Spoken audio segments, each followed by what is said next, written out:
Boa noite, irmãos. Que a graça e a paz do nosso Senhor Jesus Cristo esteja sobre todos vocês. Estamos no mês de agosto e neste mês é comemorado na Igreja Presbiteriana do Brasil o mês de missões. Você sabe por que este mês foi escolhido para ser o mês de missões pela nossa igreja? Esta data foi instituída em homenagem ao missionário Reverendo Ashbel Green Simonton, enviado pela Igreja Presbiteriana dos Estados Unidos ao Brasil. Ele chegou ao Rio de Janeiro no dia 12 de agosto de 1859, aos 26 anos de idade.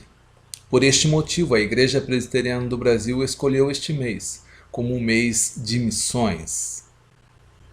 Só para constar, missões não é para ser lembrado somente neste mês, mas durante todo o ano, ou melhor dizendo, por toda a nossa vida.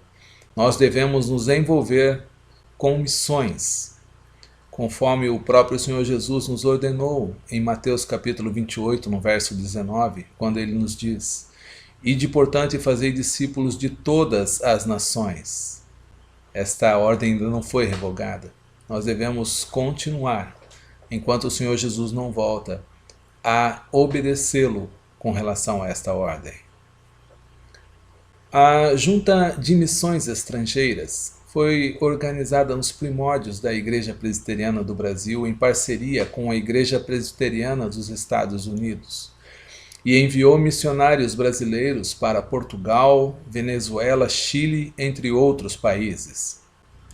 No ano de 2000, a Junta de Missões Estrangeira passou a chamar-se APMT, Agência Presbiteriana de Missões Transculturais, considerando o crescimento e a extensão da obra missionária da Igreja Presbiteriana do Brasil em contextos transculturais. A APMT atua hoje em 40 países e conta com mais de 240 missionários desenvolvendo seu ministério no Brasil e no mundo. Mas o que significa missões transculturais? Primeiramente, vamos entender o que significa a palavra transcultural. Entende-se por transcultural o processo de transformação que é desencadeado pela junção de duas culturas diferentes. Pode ser também entendido como o fenômeno que caracteriza pela assimilação cultural de um grupo pela influência de outro. Portanto, missão transcultural é a influência positiva que o povo de Deus deve exercer sobre todos os povos, anunciando o amor de Deus em Cristo Jesus. É importante destacar que o Deus da Bíblia é o Deus da história. Ele tem uma visão transcultural. A Bíblia toda é clara quanto a isso do início ao fim. Se cremos que a Bíblia é a palavra de Deus, devemos crer necessariamente que a missão transcultural é um programa de Deus, visto que de Gênesis a Apocalipse, ela nos revela o amor de Deus por todas as nações. Iniciaremos com uma visão geral sobre missões no Antigo Testamento. E a pergunta central para entendermos missões no Antigo Testamento é: a quem Deus se revelou? Se a resposta for a Israel, estamos diante de um Deus que formou para si um povo, revelou-se exclusivamente a este povo e pretendia ser apenas o Deus deste povo. Mas se cremos que desde o princípio Deus se revelou a todos os povos, estamos diante de um Deus que em seu coração pretendia ser conhecido por todos os povos, ser adorado por todas as línguas, por todas as raças, por todas as nações. Olhando para o Antigo Testamento, encontramos Deus revelando-se não só a Israel, mas a todos os povos, desejoso de dar-se a conhecer e expressar o seu poder, de redimir a todos os seus escolhidos espalhados entre todas as nações. Vejamos as bases bíblicas para este entendimento. Cremos que o livro de Gênesis, bem como todo o Pentateuco, foi escrito por Moisés no deserto, quando Israel peregrinava para a terra prometida. É notório que Deus pretendia não somente dar o Pentateuco a Israel para que o seu povo o conhecesse melhor, mas também tinha em mente a penetração que tais livros teriam em outros povos, como hoje o temos em nossas mãos. É importante destacar e entendermos que quando Deus se revela a Israel com Javé, um dos nomes pelo qual Deus era conhecido, a ideia que o povo tinha não era simplesmente de um Deus, mas sim do Deus da aliança, o Deus de Israel. Vejamos alguns textos que evidenciam este fato.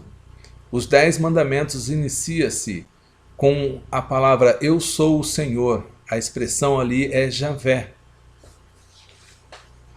E assim diz a palavra de Deus: Eu sou o Senhor, teu Deus, que te tirou da terra do Egito, da casa da servidão.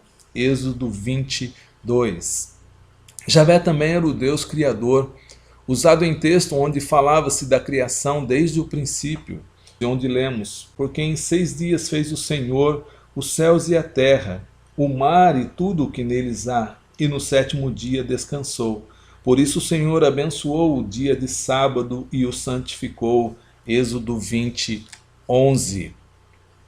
Desta forma, quando lemos no livro de Gênesis, no princípio criou Deus os céus e a terra, Gênesis 1:1, seria bastante comum encontrarmos Javé exprimindo o Deus Criador. Porém, neste texto, Deus não se revela como Javé, o Deus de Israel, mas sim como Elohim, o Deus universal, o Deus de todos os povos. Assim sendo, se um cananeu, um heteu ou um filisteu, quando lesse o Pentateuco nos tempos de Moisés, e ao ver que o Deus que ali se revelava não era simplesmente Javé, o Deus da aliança com Israel, mas sim Elohim, o Deus universal, o Deus de todos os povos, ele entenderia que esse Deus, em sua universalidade, revelava-se também ao seu povo. Elohim indicava um Deus desejoso de ser conhecido por todos os povos, de forma que quando ouvissem que no princípio criou Elohim os céus e a terra, entendesse que este Deus se revelava a cada um deles transculturalmente. Fica claro que o Deus do Antigo Testamento, desde a criação, é o Deus de todos os povos. Em Gênesis 12, vemos Deus chamar um homem para formar um povo abençoado, a nação de Israel. Deus chama a Abraão e o envia em direção a uma nova terra e o abençoa. Gênesis 12, de 1 a 3 nós lemos: Porque, ora, disse o Senhor a Abraão: Sai da tua terra, da tua parentela e da casa do teu pai, e vai para a terra que te mostrarei. De ti farei uma grande nação e te abençoarei, e te engrandecerei o nome, se tu uma bênção. Abençoarei os que te abençoarem, e amaldiçoarei os que te amaldiçoarem. Em ti serão benditas todas as famílias da terra. Neste momento, Deus faz a Abraão 3 promessas. De ti farei uma grande nação, te abençoarei e te engrandecerei o nome.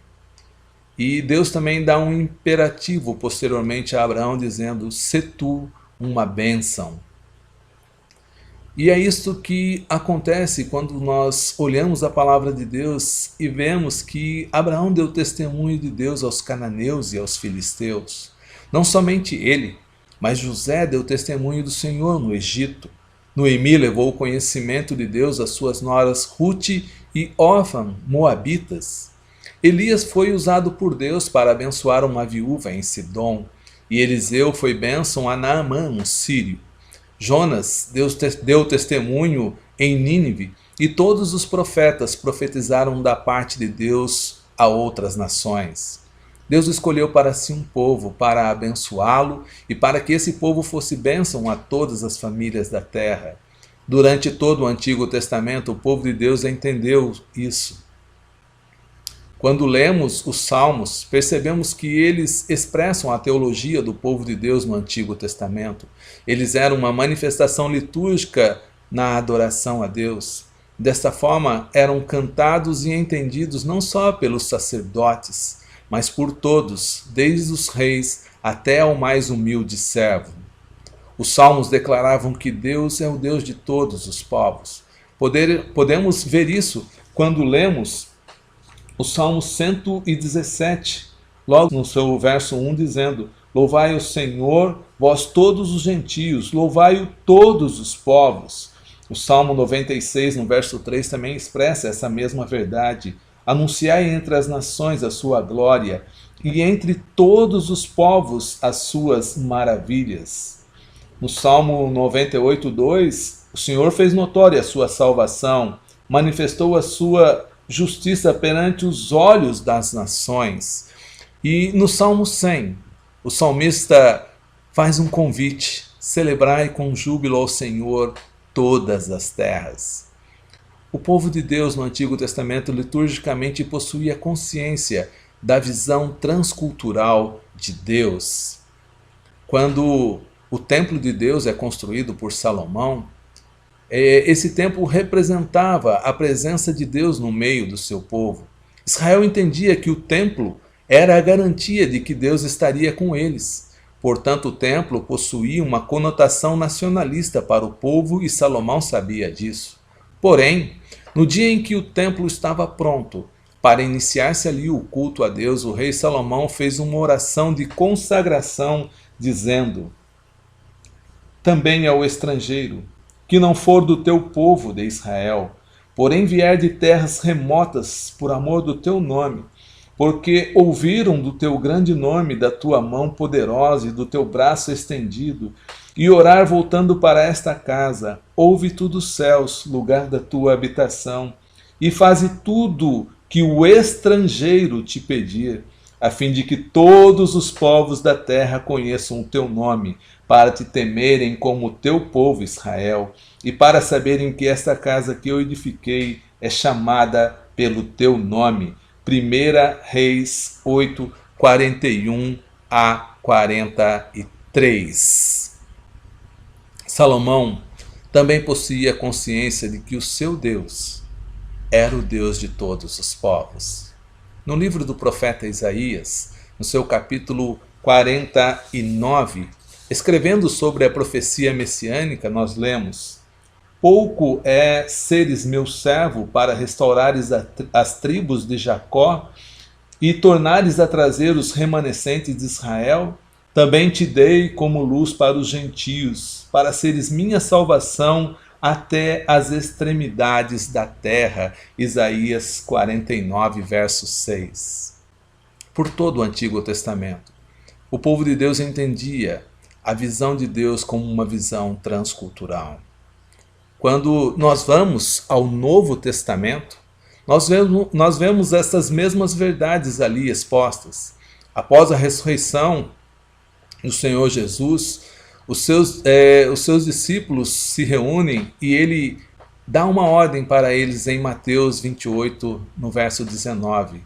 Assim ele diz: ide, portanto, fazei discípulos de todas as nações, batizando-os em nome do Pai, do Filho e do Espírito Santo.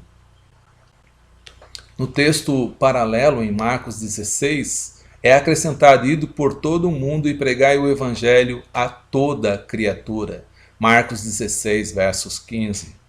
Antes da sua ascensão aos céus, o Senhor Jesus dá as últimas instruções aos seus discípulos, dizendo: mas recebereis poder ao descer sobre vós o Espírito Santo, e sereis minhas testemunhas, tanto em Jerusalém, como em toda a Judéia, Samaria e até aos confins da terra. Atos 1, verso 8. Tanto o Velho Testamento como o Novo Testamento, a visão de Deus é uma visão transcultural. Ou seja, Deus não se revelou a apenas uma nação, mas assim a todos os povos, todas as línguas, todas as nações. Concluindo, irmãos, entendemos que hoje a Igreja de Cristo é o povo escolhido por Deus, salvo por Jesus Cristo e transformado pelo poder do seu Espírito. Somos o povo de Deus e a visão de Deus, ela não mudou. Fomos formados e abençoados para sermos bênção a todas as famílias da terra, anunciando o Evangelho a todos os povos, para que a visão do apóstolo João em Patmos se torne realidade, conforme lemos no livro de Apocalipse. Depois dessas coisas vi, e eis grande multidão que ninguém podia enumerar, de todas as nações, tribos, povos e línguas, em pé diante do trono e diante do Cordeiro, vestido de vestiduras brancas, com palmas nas mãos, e clamavam com grande voz, dizendo: ao nosso Deus que se assenta no trono, e ao Cordeiro pertence a salvação. Apocalipse 7, de 9 a 10. Todos nós deveríamos ansiar por este dia, quando todos juntos, todos os redimidos estarão diante do Cordeiro e ali adorá-lo para todos sempre. Em Mateus 24:14, o Senhor Jesus nos lembra que existe uma condição para que essas verdades se cumpram. Ali está escrito: e será pregado este evangelho do reino por todo o mundo, para testemunho a todas as nações. Então virá o fim. A consumação dos séculos só se dará quando todos os povos ouvirem o evangelho. Que nossa igreja possa ser reconhecida como uma igreja verdadeiramente missionária, que ora por missões, que contribui com a obra missionária e que se envolve a cada dia mais e mais com missões, para que esta promessa se cumpra. Que assim Deus nos abençoe.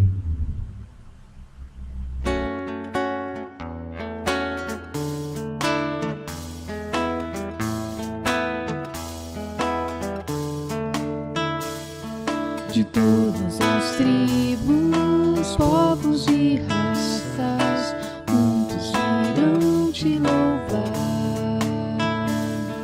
De tantas culturas, línguas e nações, no tempo e no espaço, virão te adorar. Bendito seja sempre o Cordeiro, Filho de Deus, raiz de Davi. Bendito seja o seu santo nome, Cristo Jesus, presente aqui.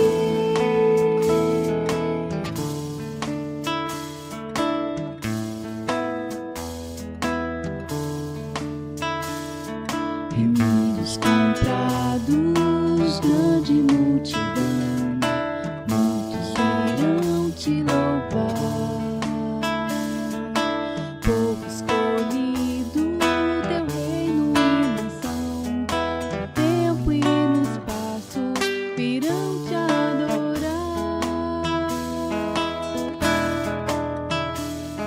Bendito seja sempre o Cordeiro, Filho de Deus, raiz de Davi. Bendito seja seu santo nome,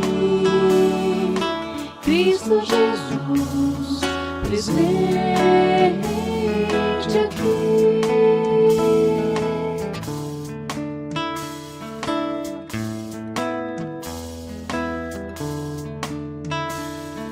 E a nós só nos cabe tudo dedicar, oferta suave ao Senhor. Dons e talentos queremos consagrar, da vida no teu altar, pra teu louvor. Bendito seja sempre o Cordeiro, Filho de Deus, raiz de Davi. Bendito seja o seu santo nome, Cristo Jesus, presente aqui. Cristo Jesus, presente